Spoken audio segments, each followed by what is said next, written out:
Good morning, everyone. Good morning. Glad to see you. I see some of the tubers made it out of the river, but not all. Yes, well, we almost lost Rick yesterday, actually. The river gods wanted him. Well, actually, they wanted him, but all he gave them was, ooh, that's way too loud. Can you turn that down?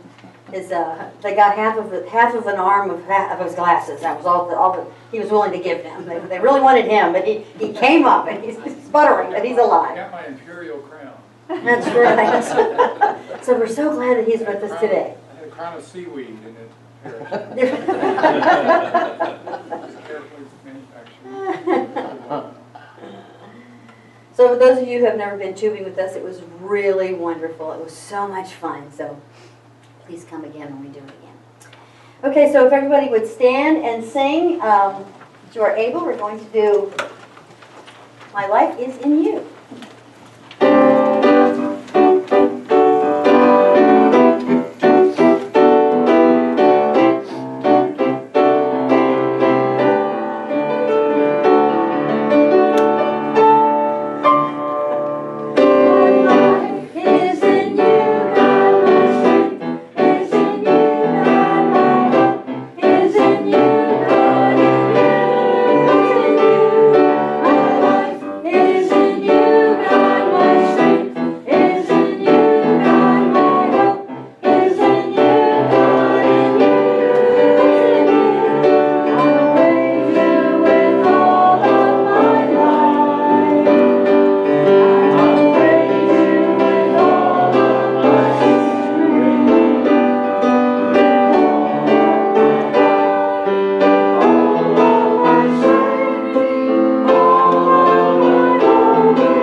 Thank you. That was a rousing version.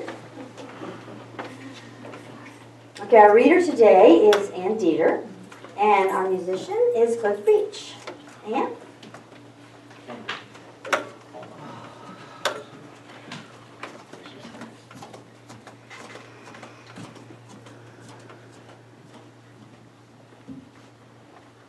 Good morning.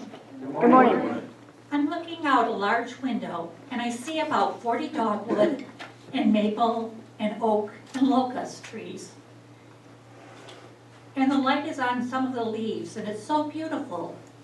Sometimes I'm overcome with gratitude at such sights and feel that each of us has a responsibility for being alive. Maya Angelou. How often do you take the time to notice the wonders of the natural world? The rainbow after a rainstorm, the birds frolicking around your bird feeder, or the silvery brilliance of a full moon. How often do you go out of your way to discover a new path through the woods, or a less traveled route to work? How often do you allow time in your schedule to quietly connect with nature in some small way, by getting up early to sit in a city park and watch the sunrise slowly awaken the city, or by peering up at a star-filled night sky? The mad rush of living, the crush of places to go, people to see, and things to do, can make you forget there's a natural world around you that's teeming with wonder. But these wonders won't come to you. You have to take time to notice them. Decide today that no matter how busy you're going to slow down your pace and notice nature. Pack a bag lunch so you can eat outside and feel the sun, which you can't do today, on your face. Or schedule a walk in the early evening that will take you to a place you've never been before. By becoming more aware of the world around you, you can become more alive. Today, I'll pay attention to the natural wonders of the world. By taking time and opening my senses, I can notice a whole new world around me. Thank you, Anne. Great job. We were outside all day yesterday. It was a beautiful day. Okay, let's stand when you are able, and we will do hymn 97, Abundant Life, both verses, 97.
Bible verse today, so let's move into our statement of being. Let's say it together. God is all, both invisible and visible. One presence, one mind, one power is all. This one power is all. Is perfect love, perfect love, and perfect substance. I am the individualized expression of God, and am ever one with His perfect life, perfect love, and perfect substance. If I was not standing here and sitting out there with my eyes closed, I would not have done that. It's just because I'm standing up here and it's got to be perfect. Cliff.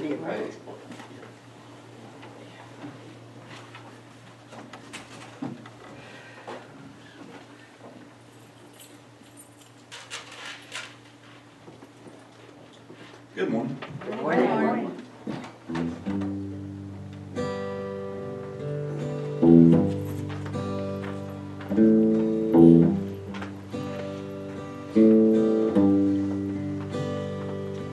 When peace, like a river, attended my way, when sorrow like sea billows roll,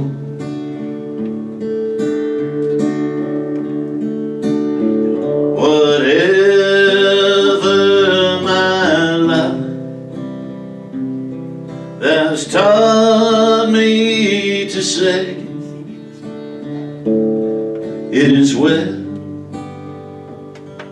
it is well with my soul.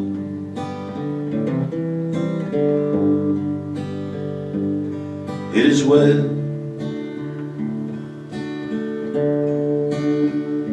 with my soul.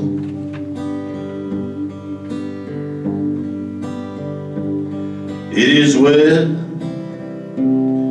it is well with my soul.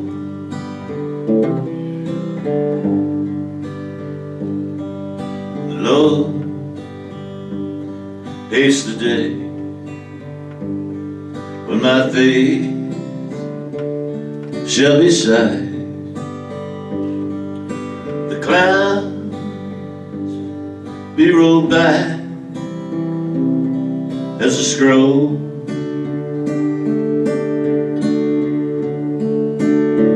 and the trump shall resound, and the Lord shall descend.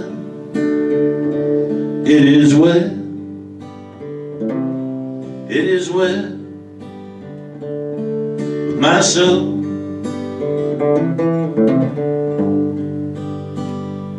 It is well with my soul.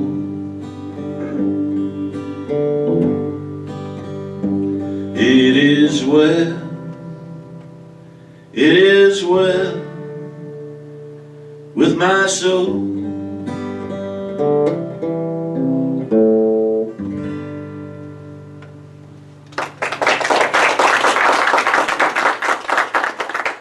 Thank you, Cliff.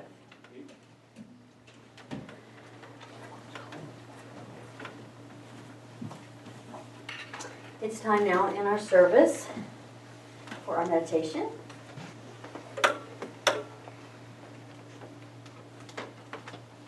If you did not put anybody's name in the prayer box, that's okay. You can still hold them in your heart. You just want to think about them.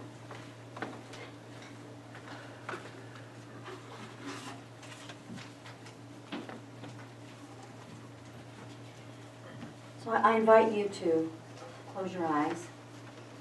We're going to be still for just a moment. Release all your burdens and your joys.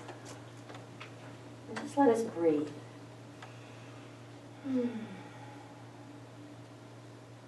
Let's breathe in and breathe out with an audible sigh. Just let it go. This signals the body and the mind you are ready to listen to the still small voice within. And let each of us know that as we hear these words that apply to us sitting here right now, that these words are also for the people for whom we pray today as well.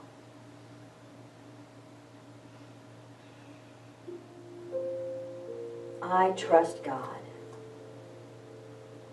Today, I go forward with quiet certainty that love goes before me and prepares the way.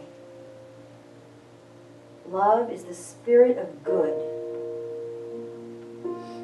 It is the spirit of goodwill, which harmonizes and makes orderly my attitude toward people, situations, and experiences.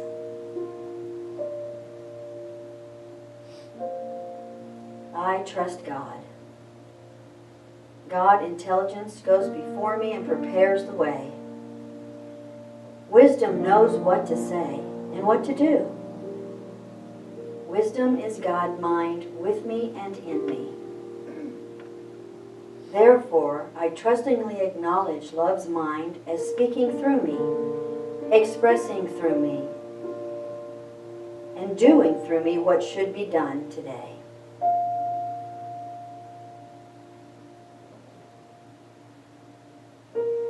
I trust God. I believe that God is blessing others, helping others, and making visible the consciousness of good that is the spiritual heritage of all people everywhere.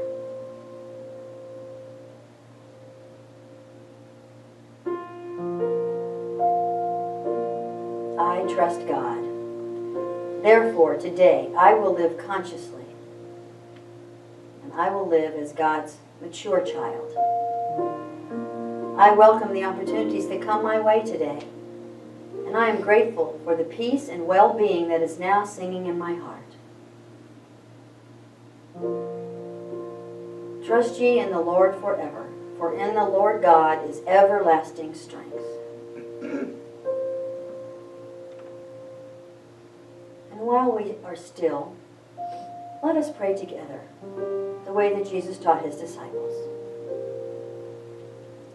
Our Father, which art in heaven, hallowed is thy name. Thy kingdom is come, thy will is done, on earth as it is in heaven. Thou givest us this day our daily bread. Thou forgivest us our trespasses, as we forgive those who trespass against us. Thou leadest us not into temptation, but dost deliver us from all evil. For thine is the kingdom, the power, and the glory, forever and ever. Amen.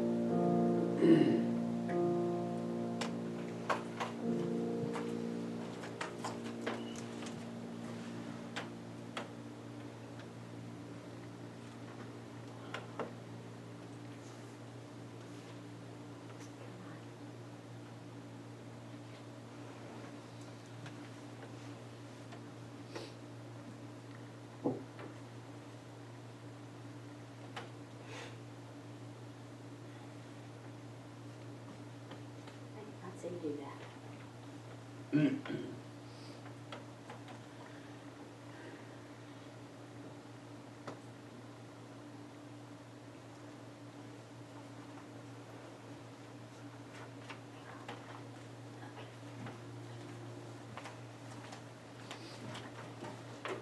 Computer not responding properly.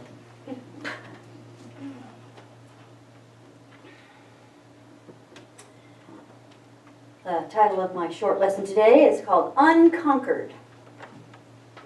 In 1875, William Ernest Henley, who even knows that name? Anyone? You know that name? No. Somebody started to raise their hand back there. Okay. William Ernest Henley lay in a hospital bed where the doctor had just amputated his left leg above the knee.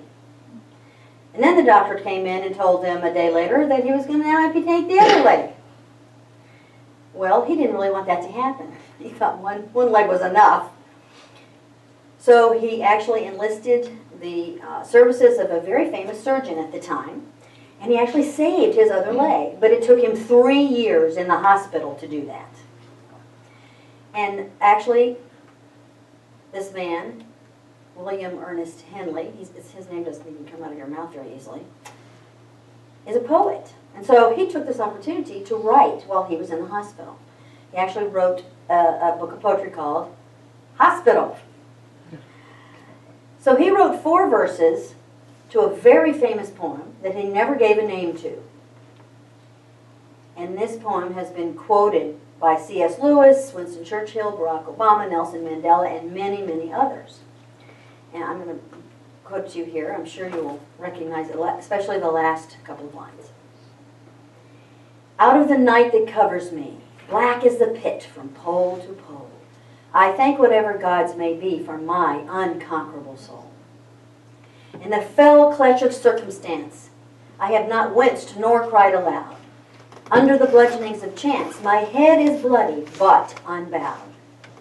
Beyond this place of wrath and tears looms but the horror of the shade, and yet the menace of the years finds and shall find me unafraid.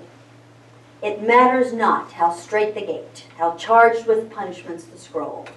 I am the master of my fate. I am the captain of my soul. You might recognize this poem as Invictus. Anybody recognize those last 2 lines? Okay, I'm sure you've heard them quoted often, or maybe you even are familiar with the poem. In Latin, the word Invictus actually means unconquered. The name was given to Henley's poem in 1900 by the editor of the Oxford Book of English Verse because he wanted to enter it into the book and it had no name. So he is the one who named it Invictus, not Henley himself. So this poem is often quoted in times of struggle to give us courage, which Henley certainly needed when he was in the hospital. Henley lived another 30 years sporting his peg leg. His good friend and author, Robert Louis Stevenson, was inspired by Henley's new look, and Stevenson's grandson described Henley like this. He is a great, glowing, massive-shouldered fellow with big red beard and a crutch, jovial, astoundingly clever, and with a laugh that rolled like music. He had an unimaginable fire and vitality, and he swept one off one's feet. So this visage of Stevenson's friend Henley was the inspiration for his character Long John Silver in Treasure Island, which is just so weird. And in the mid to late 1800s, all these authors hung out together, and actually it was Henley's niece who couldn't say Henley, and so it came out of the word, it came out Wendy Wee, and so that's where Barry got Wendy from, for Peter Pan. So they're all connected. I mean, I just thought that, so when I was reading about him and reading about the poem, it was just really neat how they were all connected. All these guys hung out together. So the last few lines about the straight gate and the scroll of punishments is a biblical reference, of course. But he is saying that it matters not to him how straight or narrow the gate to heaven may be, or how many sins are listed in God's book. He and he alone is responsible for what happens to him. He is choosing to take full responsibility for any predicament or anything that may come to him in life. Well, at least that's the way I see it. Well, we don't really like to hear about how we become better persons through adversity. Nobody likes to hear that. Will we choose adversity as a way to learn about ourselves? No. Do we say, I think I'm just going to go out and get the pneumonia. Let's just do that today. No. I just want to see how I'm going to get through it. I think I'm just going to go get a cold. How about it? Come on, guys. Let's just go get a cold today. You know, let me break my leg. Let me go do... No, we don't say that to ourselves. Because that's not the way we would like to learn about ourselves, get more information about ourselves, about the planet, about how we interact with people. That it would not ever be our choice. For us human beings, it seems like that actually the only way for us to know ourselves better, it would appear we learn it best through suffering. Unfortunately. I hate to say that, but it seems like that's how we really grok something that's going on in our lives. Basic Hindu philosophy would say that there are two classes of people. The first is the most intelligent person who learns by hearing. We hear things and then we decide not to go down that road and we go, okay, I don't think I'm going to do that. And the second is probably mostly the rest of us. That's the second class of person, is that they learn by doing. We do it, it sticks with us better, we get it, we grok it, and then we move on. I think that actually probably few of us are smarter than the average bear regarding this point. Okay, so now the Buddhist nun, Tenzin Palmo, tells a story of going to see a Catholic priest. She had a course to follow, she had to make a choice, and so she went to see him. She had spent 12 years in isolation, living in a cave in the Himalayas, 3,000 feet up, all by herself, sleeping in a meditation box, sitting straight up for 12 years. Never lay down. Did her prostrations and her prayers 16 hours a day. Okay, she even got snowed in with the snow this deep against the door. Like she had to dig out like 3 times.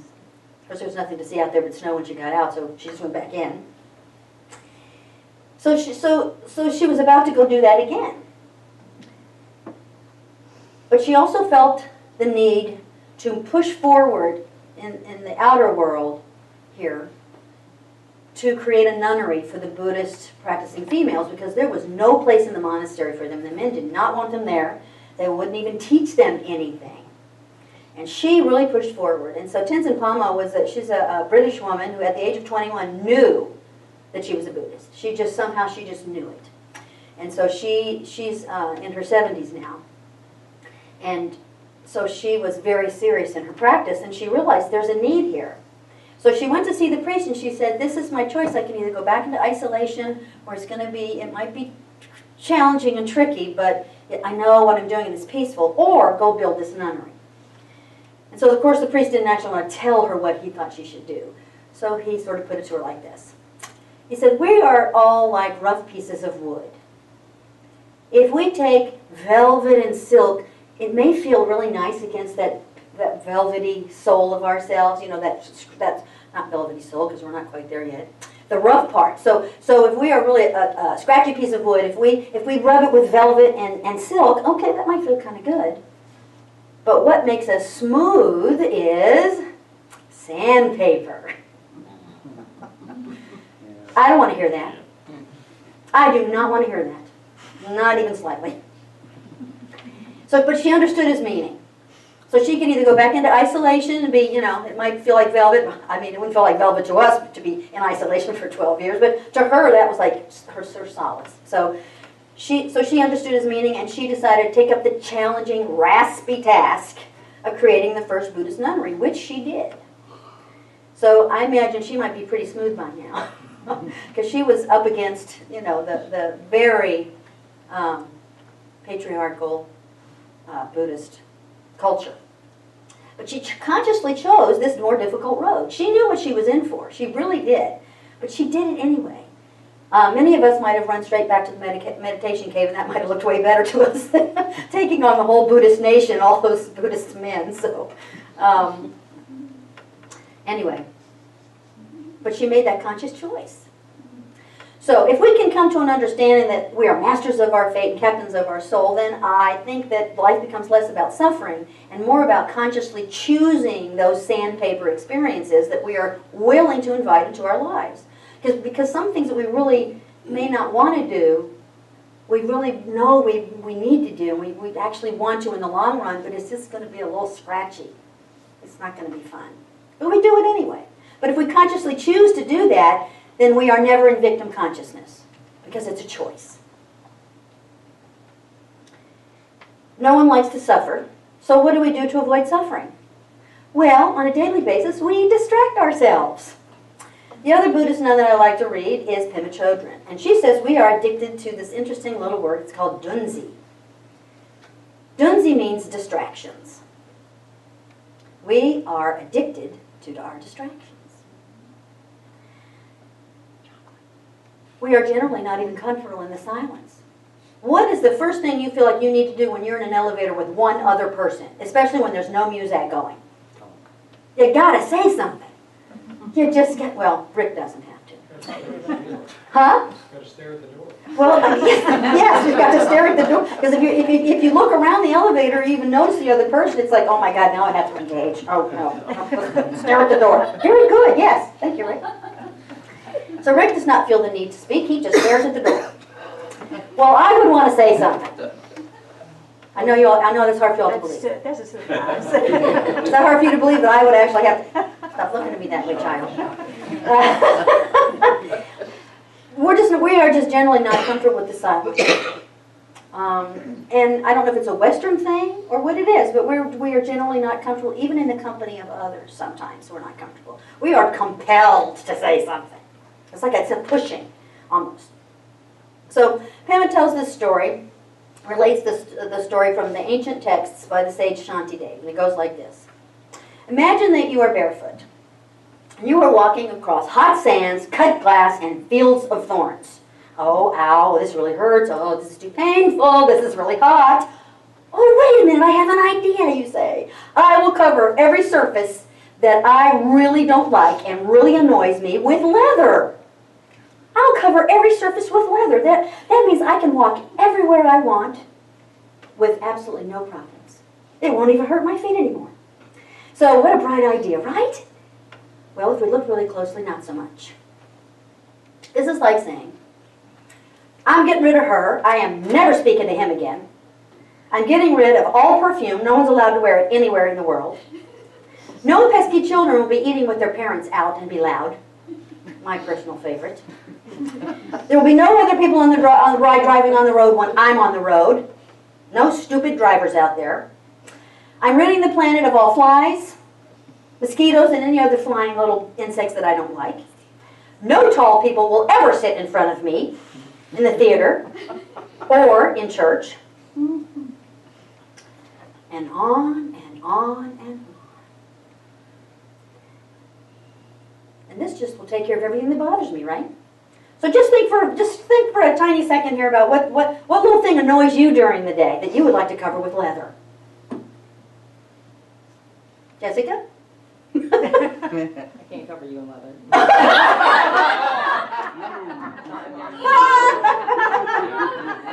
That was a good one, thank you. That's my child, everyone. That's okay?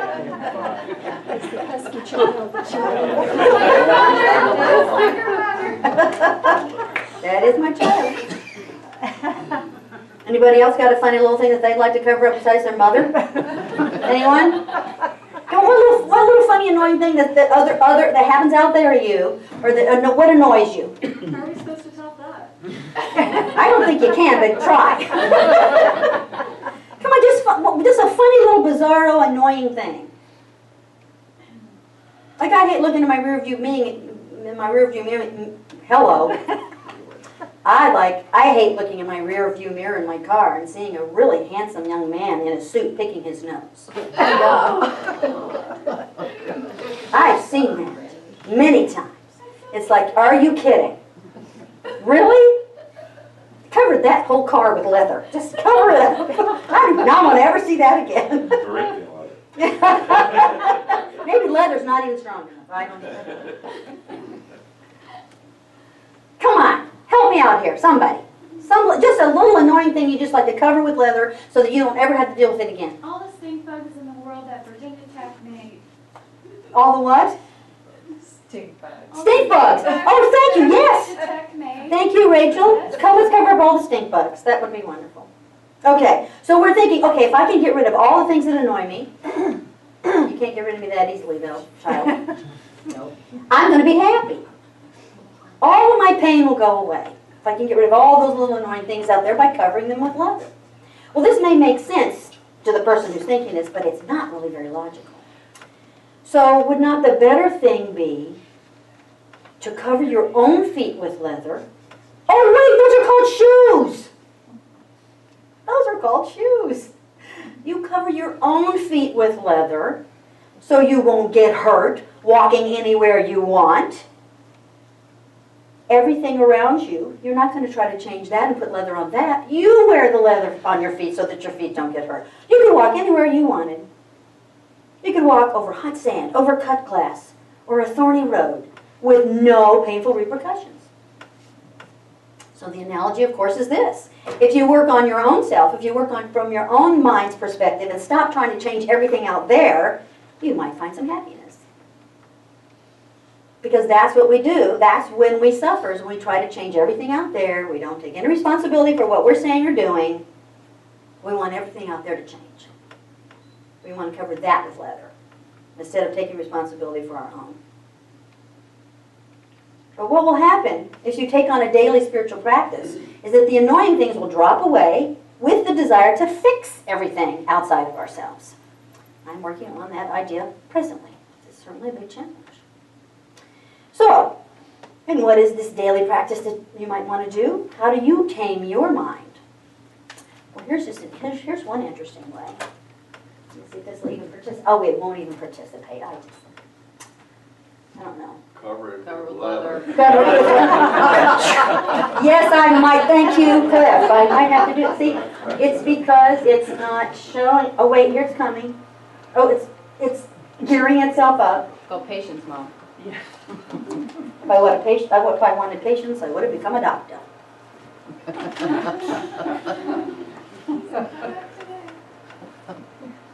Come on. Well, I found this really great cartoon on Facebook. Just as I was writing this, and I thought it was really funny because we're talking about the mind, and actually, oh, come on, really? Open it. Oh, here it comes, here it comes. Come on, open the computer. Open a computer. No, I don't need to. It's coming up right here. It's right there. Except for the fact that it's too bright in here, actually. Can you turn the lights down? You gotta see this. It's just ridiculous. Just turn them off. Okay, we found this in your brain. Okay? That's the monkey mind. Okay, we found this in your brain. Now, of course, we all know that the mind and the brain are not the same.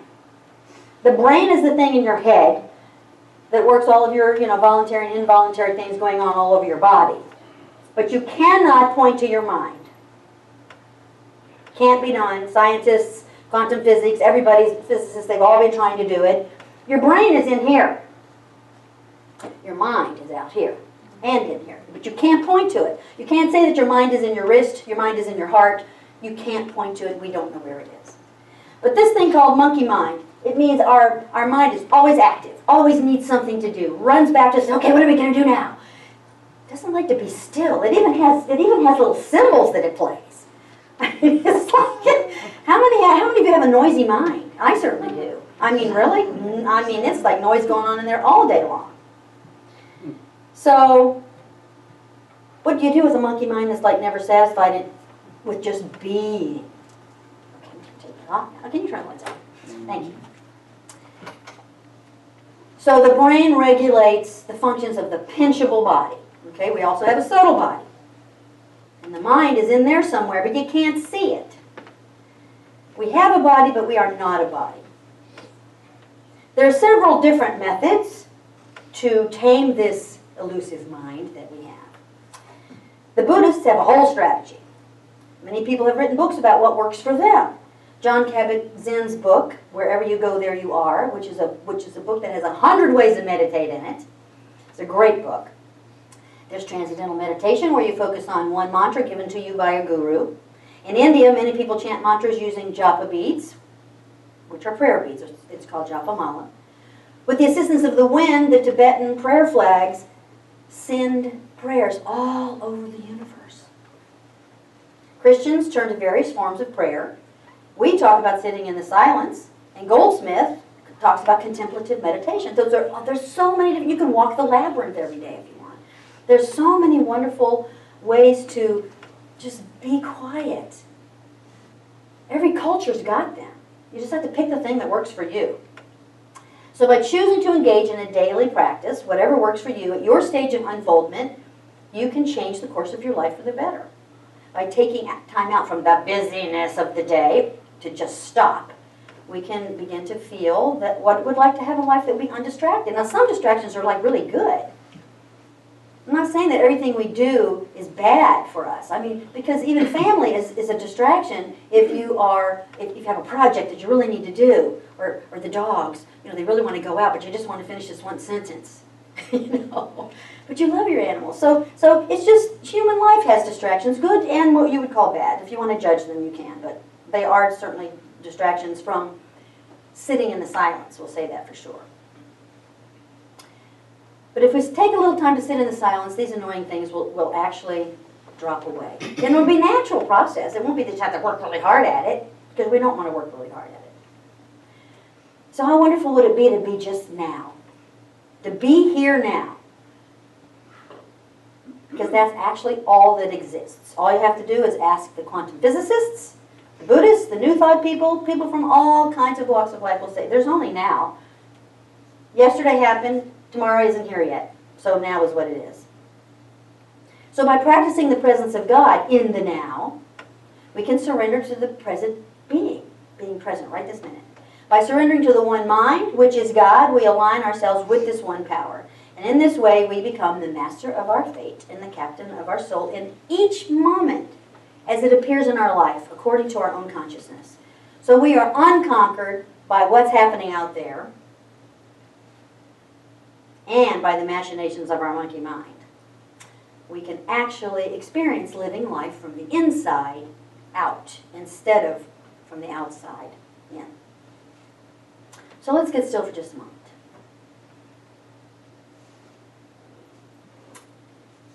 I do not need to accept that I have fallen and need to rise. There is no place for me to go or to seek. No place higher than where I am right now, because God is present right here, right now, within me and within all.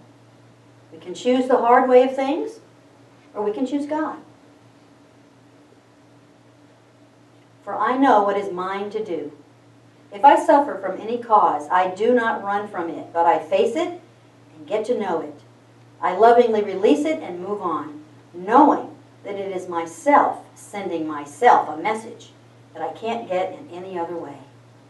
I release all unhealthy attachment to outer things and embrace trust in God. Amen. Amen. Cliff?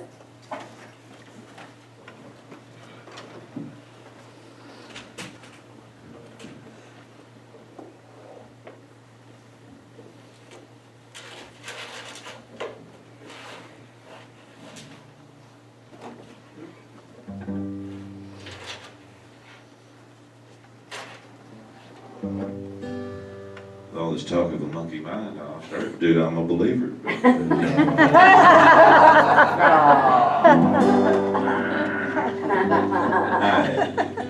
Of course. When the trumpet of the Lord shall sound, and time shall be no more, and the morning breaks eternal, bright and fair. When the saved of earth shall gather over on that other shore, and the roll is called yonder, I'll be there. When the roll is called up yonder, when the roll is called up yonder, when the roll is called up yonder, when the roll is called up yonder, I'll be there.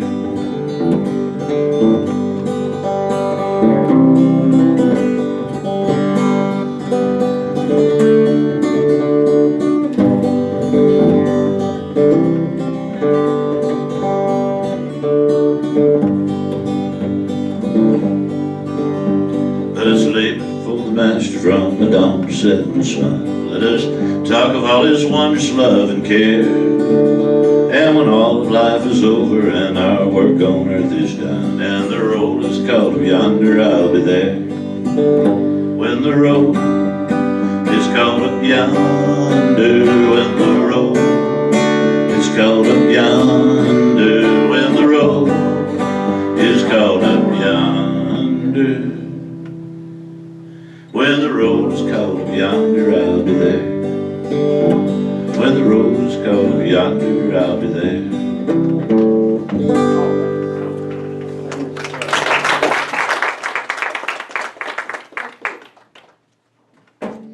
Now's the time for our blessing of the gifts.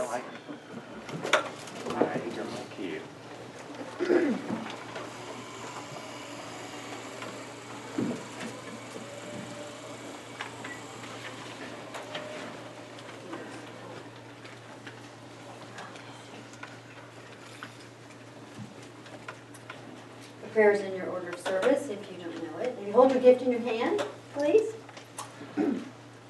Today, I acknowledge God, omnipresent, as the source of all good, as the source of my good. With this acknowledgement, I accept His will, which is abundance in every aspect of my life. I release all thoughts of lack and limitation, and I am open and receptive to the increased flow of abundance to me right now. I joyfully accept the gifts of life and give freely of the special gift that I am. Through me, God omnipresent blesses and multiplies this gift for all. Thank you.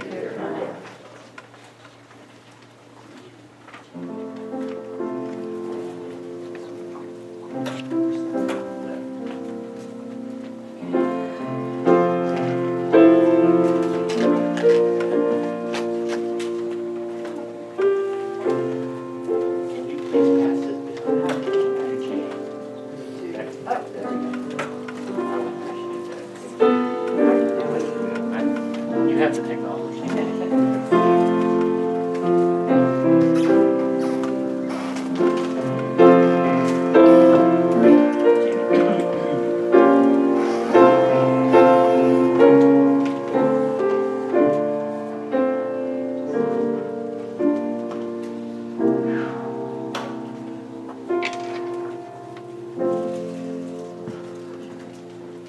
We have our prayer basket here.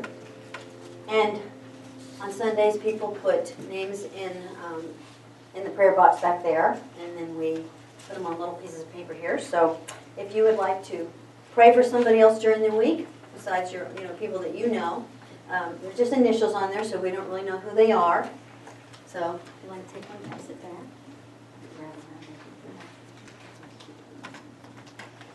Tam? Good morning. Good morning. Yes, we had a good time yesterday. Anybody that didn't, it's their own fault. And we had plenty to eat. Thank you, Kate. It was such a great job. We appreciate all that you do, so thank you. Today is birthday Sunday. August birthdays. Becky, Melanie, Matt, Nancy, and Carrie. Becky and Nancy, Jessica's birthday too, okay. Jessica, Nancy, and Becky are here.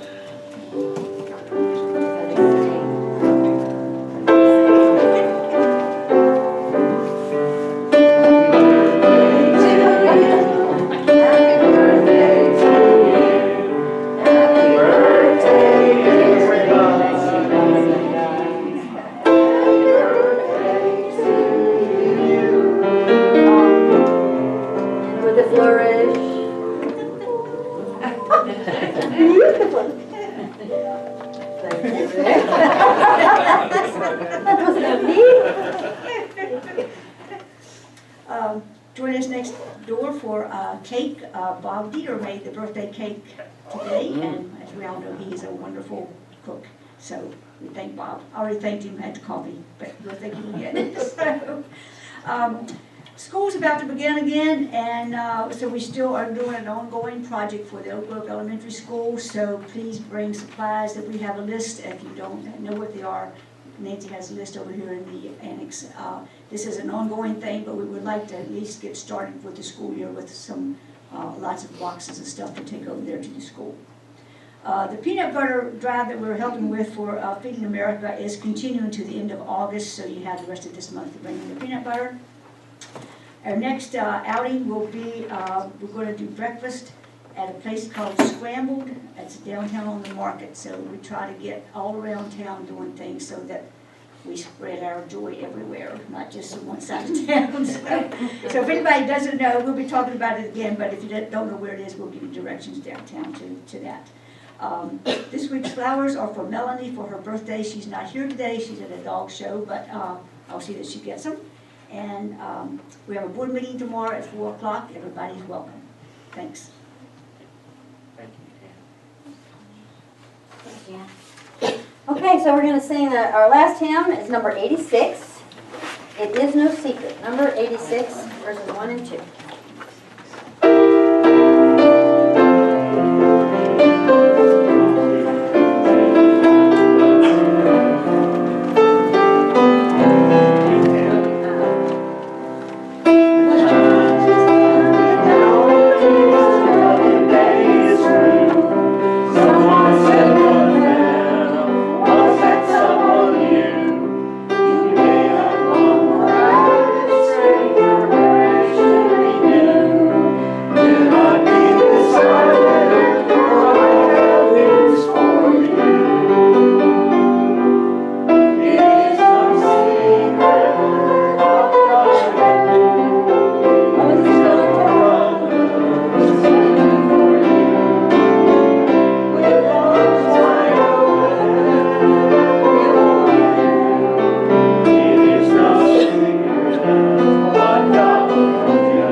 Thank you for that trilling, Dale.